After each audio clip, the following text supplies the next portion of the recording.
So, Sean, where do you believe the nomination of Pete Hegseth stands at the moment? So I stand by what I said yesterday. I mean, I still think what was unhelpful yesterday, no surprise to the audience here, was the reaction of Joni Ernst.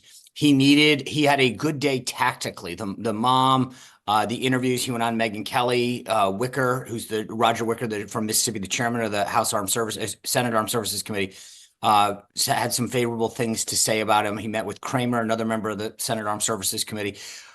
But the media was obviously fixated on Joni Ernst because of her background, and so her lack of endorsement and support for Pete, I don't think helped. The question is, what is she saying privately to Trump? I know Trump, or at least Team Trump, and from what I gather, the president himself is trying to get a better read on her. Is she a no and just doesn't want to say it publicly? Is she willing to get there? So they're trying to sense whether or not there's a possible ability to get to 50 votes.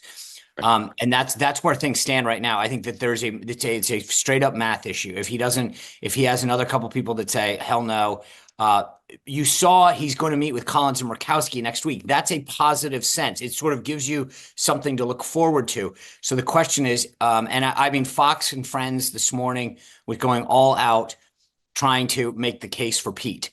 What a great guy he was. The idea there, clearly the programming was for one member of the audience. I still think that he's maybe on thin ice, but he's got some. I will tell you then part two. I I think that DeSantis would sail through the Senate process.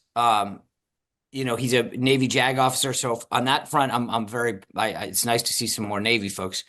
But I will tell you that I do think there's going to be a massive MAGA blowback. And you saw this with the DEA pick. Now, the difference, again, is that Ron DeSantis' policies, I think he's been a phenomenal governor.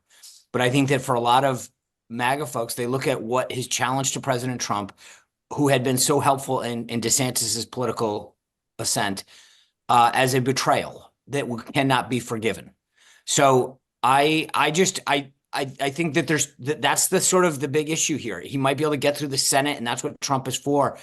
But will MAGA blow back on him the way they did with Chad, the DEA guy?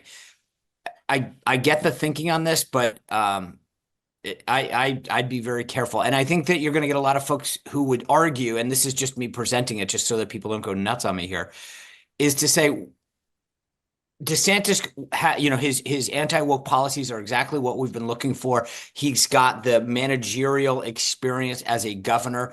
He's a naval officer. He's an attorney by trade. He's a JAG officer. So, I mean, like, he's combat deployed. Like, he checks every box. I think that this, for a lot of folks, is just on the MAGA world, is going to be a bridge too far to say this guy betrayed you, betrayed us. And so, we'll see. I think Donald Trump feels like he's got a lot of leeway